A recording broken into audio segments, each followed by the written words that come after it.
Hello and welcome back. So in this video, I just want to show you where you can learn more about Devicetree. And I highly encourage that you do it because it's going to seriously improve your understanding and also how happy you will be with the Zephyr OS project. So if you go to docs.zephyrproject.org, you can just search for Devicetree, or you can start from Google and type Devicetree Zephyr, and then there is a whole, large part of the documentation dedicated to that. At least start from the introduction.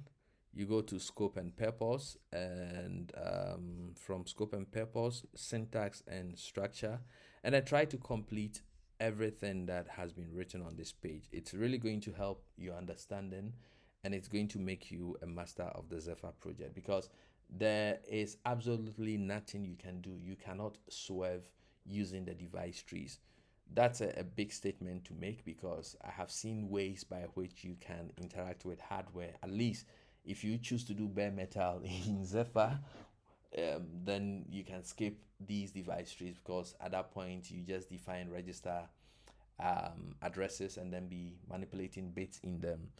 But um, that's not always what you do when you are using Zephyr. So it's important that you know about the device tree source. And honestly, it might sound confusing at first, but once you have read these documentations, you get a hang of it and it becomes your friend. So thank you very much.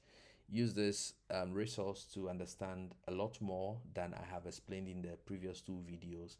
And then let's get into the next section, where we start talking about the general purpose input, output, peripherals, and how to control them in code. Thank you very much and see you soon.